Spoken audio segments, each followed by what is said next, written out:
आइए आज बात करते हैं न्यूमोकोनियोसिस की। तो देखिए न्यूमोकोनियोसिस क्या होती है, ये ऑक्यूपेशनल लंग डिजीज़ होती है और लंग के इंटरस्टिशियम की डिजीज़ होती है, ठीक है।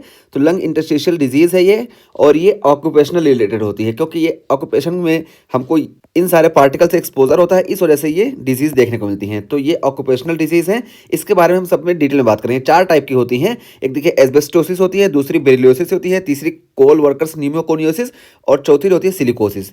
तो देखिए 4 हैं और इन चारों के बारे में हम डिटेल में बात करेंगे, कैसे-कैसे हमको क्या फाइंडिंग देखने को मिलती है और क्यों देखने को मिलता है।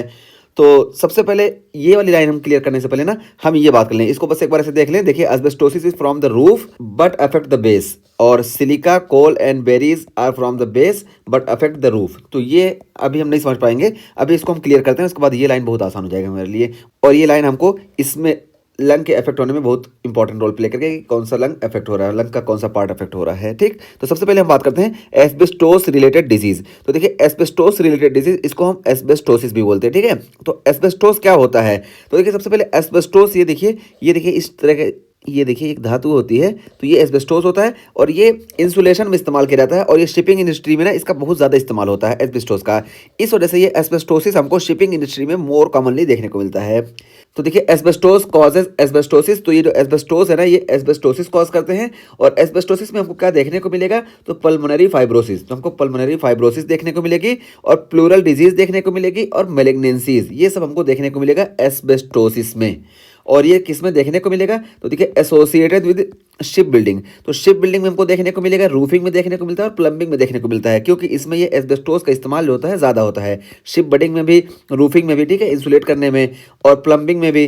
तो पता चला ये कंस्ट्रक्शन वर्कर में ज़्यादा देखने को हमको मिलेगा, ठीक है। तो शिपिंग में भी देखने को मिलेगा और कंस्ट्रक्शन वर्कर में ये हमको एस्बेस्टोसिस मोस्ट कॉमनली हमको देखने को मिलता है, ठीक। तो ये चीज़ हो गई। और उसके बाद फिर यहाँ पे देखिए हम फाइंडिंग की बात करें, तो every white calcified supra diaphragmatic and pleural plaque are pathognomonic. तो यहाँ पे देखिए एवरी वाइट कलर में calcified supra diaphragmatic pleural plaque हमको देखने को मिलता है, और ये पैथोगनोमिक होता है। तो देखिए हम यहाँ पे दिखाएं, ये देखिए एवरी वाइट, ठीक है, ये देखिए ये हमको देखने को मिलता है, ये हम पुराने एडिशन से उठा के लाए हैं, और नए एडिशन में देखिए सिर्फ हमको यहाँ पे ये दिखाया गया है, ये देखिए, ठीक है, ये हमको यहाँ पे ये देखने को मिला प्लूरल प्लेग, ठीक। तो ये प्लूरल प्लेग हमको यहाँ पे देखने को मिला, और यहाँ पे भी देखिए, यहाँ पे भी दिखाया गया ये, तो इसको हम यहाँ पे भी दिखा दिए पुराने एडिशन से, यहाँ पे देखिए देखने को मिला, और यहाँ पे हमको सिटी फाइंडिंग में भी दिखा दिया गया। तो ये चीज़ हुई। और उसके बाद ये क्या है, ये पैथोगोनोमिक फाइंडिंग है, ये चीज़ हुई। और उसके बाद फिर देखिए रिस्क ऑफ ब्रोंकियोजेनिक कार्सिनोमा, तो इसमें ब्रोंकियोजेनिक कार्सिनोमा का रिस्क बहुत ज़्यादा होता है, ठीक है। तो मीजोथेलियोमा का भी इसमें रिस्क होता है, लेकिन ब्रोंकियोजेनिक कार्सिनोमा का रिस्क बहुत ज़्यादा होता है, और मीजोथेलियोमा का कम होता है, लेकिन ये मीजोथेलियोमा जो होता है ये मोस्ट स्पेसिफिक होता है। अगर मीजोथेलियोमा देखने को मिलता है तो मोस्ट कॉमनली हमको ये एस्बेस्टोसिस की वजह से देखने को मिलेगा। और उसके बाद फिर देखिए increase risk of Kaplan syndrome, तो एस्बेस्टोसिस में हमको कैप्लान सिंड्रोम का रिस्क ज़्यादा देखने को मिलता है। तो ये कैप्लान सिंड्रोम क्या होता है, देखिए बताया गया कि अगर न्यूमोकोनियोसिस है ना, न्यूमोकोनियोसिस के साथ रूमेटाइड अर्थराइटिस भी प्रेजेंट है, और साथ साथ इंट्रापल्मोनरी नोड्यूल प्रेजेंट है, तो इसको हम बोलते हैं कैप्लान सिंड्रोम। तो कैप्लान सिंड्रोम में हमको 3 ट्राइड देखने को मिलते हैं, मीन्स ट्राइड देखने को मिलता है, न्यूमोकोनियोसिस पहली चीज, और दूसरी रूमेटाइड अर्थराइटिस, और तीसरा जो है इंट्रापल्मोनरी नोड्यूल्स। तो ये जो होते हैं इसको हम बोलते हैं कैप्लान सिंड्रोम। तो कैप्लान सिंड्रोम का चांस हमको इसमें बहुत ज़्यादा देखने को मिलता है। और उसके बाद फिर देखिए अफेक्ट लोअर लोब, तो ये जो होता है ये लोअर लोब को अफेक्ट करता है। तो एस्बेस्टोसिस में ना हमको सिर्फ लोअर लोब इफेक्ट देखने को मिलता है, और बाकी जो तीनों कंडीशन है ना, इसमें जैसे सिलिका है, कोल है और बेरिलियोसिस है, तो इन सब में हमको अपर लोब अफेक्ट होते हुए दिखाई देता है। तो यहाँ पे इस लाइन में ही बताया गया है, ठीक। तो हमको ये पता चला कि ये लोअर लोब अफेक्ट होता है। और उसको फिर देखिए आप पर्शियन ब्लू स्टेन पे बात की कि हमको क्या देखने को मिलेगा, तो देखिए हमको एस्बेस्टोस देखने को मिलेगा। तो एस्बेस्टोस क्या है कि देखिए ferruginous bodies are golden brown fusiform rods resembling dumbbells found in alveolar septum sample, ठीक है। तो एलोरल सेप्टम के सैंपल में हमको पर्शियन ब्लू स्टेन पे ये एस्बेस्टोस देखने को मिलेंगे, ठीक है। और ये रिसेंबल करते हैं ना, देखिए डंबल्स की तरह, ठीक है। तो डंबल्स की तरह यहाँ पे दिखते हैं, यहाँ पे देखिए दिखाया गया, ठीक है, ये डंबल्स की तरह दिखाई देते हैं। तो ये चीज़ हुई। और ये हमको एस्बेस्टोस कहाँ देखने को मिलेंगे, तो ये एलोरल सेप्टम में देखने को मिलेंगे, और पर्शियन ब्लू से हम इसको स्टेन करते हैं। तो ये चीज़ हो गई एस्बेस्टोस के बारे में। और often obtain by broncho alveolar lavage, तो ब्रोंको एल्वेलर लेवाज में ये हमको देखने को मिलता है मोस्टली। और उसके बाद फिर क्या है कि increase risk of pleural effusion, तो इस वजह से ना हमको प्लूरल इफ्यूजन का यहाँ पे चांस बहुत ज़्यादा देखने को मिलता है। तो ये हो गया एस्बेस्टोस। तो एस्बेस्टोस की हम बात कर लिए कि ये मोस्टली हमको कंस्ट्रक्शन वर्कर में देखने को मिलता है, जैसे रूफिंग या प्लम्बिंग में, और शिपिंग इंडस्ट्री में देखने को मिलता है, ठीक है, क्योंकि यहाँ पे एस्बेस्टोस का इस्तेमाल ज़्यादा होता है इंसुलेटर के तौर पर। तो ये चीज़ हुई। और यहाँ पे हमको प्लूरल प्लेग देखने को मिलता है, जो कि पैथोगोनोमिक फाइंडिंग है। और यहाँ पे कैंसर की बात करें तो कार्सिनोमा, यहाँ पे ब्रोंकोजेनिक कार्सिनोमा का चांस बहुत ज़्यादा होता है, मेसोथेलिoma का चांस कम होता है, लेकिन मेसोथेलिoma ये मोस्ट स्पेसिफिक है।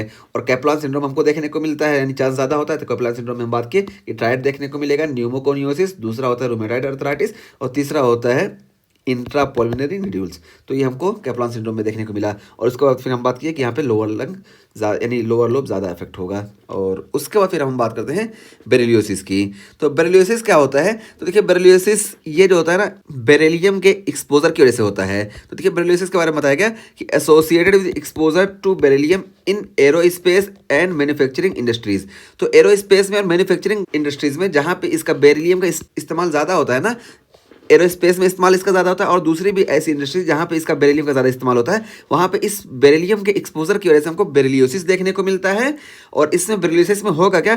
तो देखिए ग्रेनुलोमास हमको देखने को मिलेंगे। और कौन से ग्रेनुलोमा? Non caseating granuloma. तो नॉन केजिएटिंग ग्रेनुलोमा हमको देखने को मिलेंगे हिस्टोलॉजी में, therefore occasionally responsive to glucocorticoids. और यही जो नॉन केजिएटिंग ग्रेनुलोमास यहाँ प्रेजेंट है ना, इसी वजह से हमको बेरिलियोसिस में स्टेरॉइड का रिस्पॉन्स बहुत अच्छा देखने को मिलता है। तो स्टेरॉइड इसमें बहुत अच्छा काम करती हैं। और देखिए increase risk of cancer and core pulmonale. तो देखिए कैंसर का भी चांस इसमें ज़्यादा होता है और कोर पल्मोनेल का चांस भी ज़्यादा होता है। तो कोर पल्मोनेल क्या होता है यहाँ पे बताइए, तो हम बताए थे कि तो देखिए लंग डिजीज की वजह से ना, तो लंग की डिजीज हुई और लंग की डिजीज की वजह से हमको हार्ट फेलियर देखने को मिले, तो इसी को हम बोलते हैं कोर पल्मोनेल। ठीक है, तो यहाँ पे हमको कोर पल्मोनेल देखने को मिलेगा और इसमें मोस्टली राइट हार्ट फेलियर देखने को मिलता है। तो ये चीज़ हो गई। और ये देखिए अफेक्ट अपर लोब्स, तो अपर लोब को ये अफेक्ट करेगा। सिर्फ ये एस्बेस्टोसिस जो है ना, ये लोअर लोब को अफेक्ट करता है, बाकी तीनों जो है ये अपर लोब को ही अफेक्ट करेंगे। तो इस तरीके से हमारा ये बेरिलियोसिस का टॉपिक कंप्लीट हुआ। और इसमें बेरिलियोसिस में एक चीज़ देखिए, ये जो नॉन केजिएटिंग ग्रेनुलोमा देखने को मिलते हैं ना, तो बहुत सारी और कंडीशंस हैं जिसमें हमको नॉन केजिएटिंग ग्रेनुलोमा देखने को मिलते हैं। एक बार रिकॉल कर लें, तो देखिए सार्कोइडोसिस है, टीबी है, और इसी तरीके से लिम्फोमा है, और हाइपर सेंसिटिविटी न्यूमोनाइटिस है, और कॉन्स डिजीज। तो इन सारी कंडीशन में भी हमको नॉन केजिएटिंग ग्रेनुलोमा देखने को मिलता है। इस वजह से कंफ्यूज नहीं होना है। और ये नॉन केजिएटिंग ग्रेनुलोमा के प्रेजेंस होने की वजह से ना, ये बेरिलियोसिस जो होता है ये सार्कोइडोसिस से बहुत ज़्यादा सिमिलर होता है। ठीक है, तो फाइंडिंग बहुत ज़्यादा सिमिलर होती हैं, बस कुछ चीज़ें अलग होती हैं, उसको एक बार हम रिकॉल कर लें। तो देखिए सीएनएस सिम्टम और ऑक्यूलर सिम्टम, इसी तरीके से इरिथमा न्यूडोसम, ये सारे हमको सिर्फ सार्कोइडोसिस में देखने को मिलते हैं, बेरिलियोसिस में नहीं देखने को मिलते हैं। तो इस तरीके से हम बेरिलियोसिस को सार्कोइडोसिस से डिफ्रेंशिएट करेंगे। तो ये एक्स्ट्रा पॉइंट हम यहाँ पे बता दिए। और बाकी हमारा ये बेरिलियोसिस का टॉपिक कंप्लीट हुआ। अब आइए हम बात करते हैं कोल वर्कर्स की। ठीक है,